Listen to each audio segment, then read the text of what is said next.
नमस्कार। इस वीडियो में हम बात करेंगे ककोड़ा की खेती के बारे में। ककोड़ा एक बहुवर्षीय कद्दूवर्गीय सब्जी की फसल है जिसे भारत के कुछ क्षेत्रों में उगाया जाता है। इसे बहुत सी जगह कंटोला भी कहा जाता है और इंग्लिश में इसे स्पेन गोर्ड कहते हैं। हमारे यहाँ इसे किकोड़ा कहा जाता है। आपके यहाँ क्या कहा जाता है कमेंट करके ज़रूर बताएँ। इस वीडियो में हम बात करेंगे ककोड़ा की खेती के बारे में, वैज्ञानिक तरीके से इसकी खेती कैसे की जाए जिससे कि अच्छा मुनाफा हो, ककोड़ा की खेती कैसे करें, कौन सी खाद प्रयोग करें, कौन सी किस्म लगाएं और क्या सावधानियां रखनी चाहिए, इन सभी के बारे में पूरी जानकारी विस्तार से बताएंगे। ककोड़ा के बीज को एक बार बोने के बाद इसके मादा पौधे से लगभग 8 से 10 वर्षों तक फल प्राप्त होते रहते हैं। फलों का उपयोग सब्जी के अलावा अचार बनाने के लिए भी किया जाता है। वर्तमान समय में जब ककोड़ा का फल बाजार में आता है तो उसका मूल्य 90 से 100 रुपये प्रति किलो तक होता है। चलिए सबसे पहले बात करते हैं उपयुक्त जलवायु के बारे में। ककोड़ा गर्म एवं नम जलवायु की फसल है। ककोड़ा की खेती उन स्थानों पर सफलतापूर्वक होती है जहाँ औसत वर्षा 1500 से 2500 मिली होती है और तापमान 20 से 30 डिग्री सेंटीग्रेड होता है।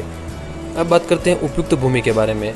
ककोड़ा की खेती विभिन्न प्रकार की मिट्टी में उगाई जा सकती है, परंतु इसकी खेती रेतीली भूमि जिसमें पर्याप्त मात्रा में जैविक पदार्थ हो तथा जल निकास की उचित व्यवस्था हो वो अच्छी रहती है। इसके साथ ही मृदा का पीएच मान 6 से 7 के बीच होना चाहिए। ककोड़ा अम्लीय भूमि के प्रति संवेदनशील होती है। अब बात करते हैं बुआई के समय के बारे में। ककोड़ा के बीजों की बुआई का समय जून जुलाई है। बीज के साथ साथ ककोड़ा का प्रवर्धन उसके वानस्पतिक अंगों से भी किया जाता है। बीजों के द्वारा प्रवर्धन से 1:1 के अनुपात में नर व मादा पौधे मिलते हैं, इसलिए ककोड़ा की फसल के लिए बीजों का प्रयोग नहीं करना चाहिए।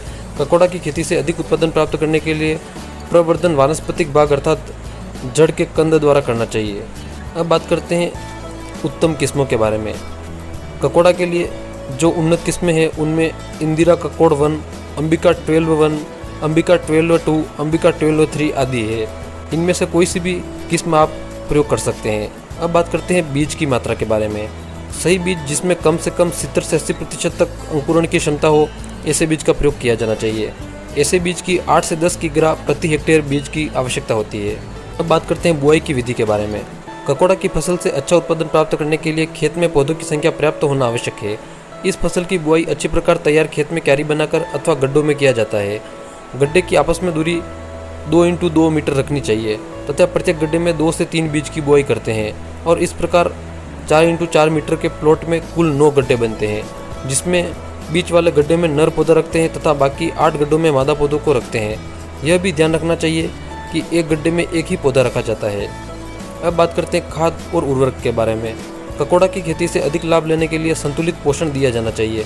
सामान्यतया 200 से 250 क्विंटल प्रति हेक्टेयर अच्छी सड़ी हुई गोबर की खाद खेत की अंतिम जुताई के समय खेत में डालकर मिट्टी में मिला देना चाहिए। इसके अलावा वर्मी कंपोस्ट, जैविक खाद जैसे जीवामृत का भी प्रयोग कर सकते हैं। अब बात करते हैं सिंचाई व निराई गुड़ाई के बारे में। फसल की बुआई के तुरंत बाद खेत में हल्की सिंचाई करनी चाहिए। बरसात में सिंचाई की आवश्यकता नहीं होती है, परंतु 2 वर्षा के समय में अधिक अंतर होने पर सिंचाई करनी चाहिए। खेत में आवश्यकता से अधिक पानी को बाहर निकालने के लिए जल निकास की भी व्यवस्था होनी चाहिए, क्योंकि अधिक पानी से बीज या कंद सड़ सकता है। इसके अलावा 2 से 3 बार निराई गुड़ाई करना आवश्यक है। अब बात करते हैं फसल प्रबंधन के बारे में। इस पर बहुत कम कीट व व्याधियों का प्रकोप होता है, परंतु फल मक्खी ककोड़ा के फलों को अधिक नुकसान पहुंचाते हैं। रोकथाम के लिए आप दशपर्णी का छिड़काव भी फसलों पर कर सकते हैं। इसके अलावा मार्केट में उपलब्ध जो भी जैविक कीटनाशक है उनका प्रयोग कर सकते हैं। अब बात करते हैं पौधों के सहारे के लिए स्केटिंग के बारे में। ककोड़ा से अधिक उपज प्राप्त करने के लिए पौधों को सहारा देना आवश्यक है। स्केटिंग करने से पौधों की बढ़वार अच्छी होती है तथा गुणवत्ता युक्त फल प्राप्त करने के लिए बांस या सूखी लकड़ियों की टहनी आदि से सहारा देना आवश्यक होता है। ककोड़ा एक बहुवर्षीय फसल है, इसलिए पौधों को सहारा देने के लिए लोहे के एंगल पर जालीनुमा तार 5 से 6 फीट ऊंची 4 फीट गोलाकार संरचना का उपयोग कर सकते हैं, जिससे अधिक फल प्राप्त कर सकते हैं। अब बात करते हैं ककोड़ा की तुड़ाई के बारे में। पौधों के अंकुरित होने के करीब महीने भर बाद ही ककोड़ा की बेल इतनी बढ़ जाती है कि उस पर कलियां फूटने लग जाती है। कुछ ही दिनों पर यह कलियां फूल में तब्दील हो जाती है और परागण की प्रक्रिया पूरी होने के बाद मादा बेल पर लगे फूलों पर ककोड़ा का फल आकार लेने लगता है। फलों के उपयुक्त आकार लेने के बाद उन्हें मुलायम अवस्था में ही 2 से 3 दिनों के अंतराल पर तोड़ते रहना चाहिए। इसके अलावा आप खेत की मेड़ से भी अतिरिक्त मुनाफा कमा सकते हैं। चलिए उसके बारे में बात करते हैं। किसान भाइयों, खेत की सुरक्षा के लिए आपने तार जाली फेंसिंग तो कर रखी होगी, तो आप मेड़ से भी बहुत कम खर्चे में लाखों रुपये कमा सकते हैं। आप मेड़ के किनारे ककोड़ा के बीज लगाकर अच्छी आमदनी ले सकते हैं। चलिए समझते हैं कि मेड़ से अतिरिक्त आमदनी कैसे होगी। 5 बीघा खेत की तार जाली फेंसिंग पर आप 2 से 3 किलो ककोड़ा बीज लगाएं। इनको आपको जुलाई में लगाना है। इसके 2 माह बाद यहाँ से आपको 10 से 12 क्विंटल ककोड़ा प्राप्त होंगे। जिनको आप नज़दीकी सब्जी मंडी में 50 से 100 रुपये प्रति किलो से बेच सकते हैं। यहाँ आपकी इनकम लगभग 50,000 से 80,000 रुपये के बीच हो सकती है। अंत में जो पके हुए ककोड़ा बचेंगे उसके बीजों और छिलकों से भी आपको 10 से 20,000 रुपये की आय हो सकती है। इस तरह आप खेत पर लगी तार जली से भी अच्छा खासा मुनाफा कमा सकते हैं। उम्मीद है कि ककोड़ा की खेती के बारे में आपको पूरी जानकारी इस वीडियो में मिल गई होगी।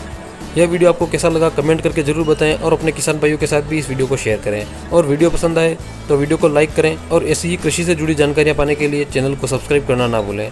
धन्यवाद।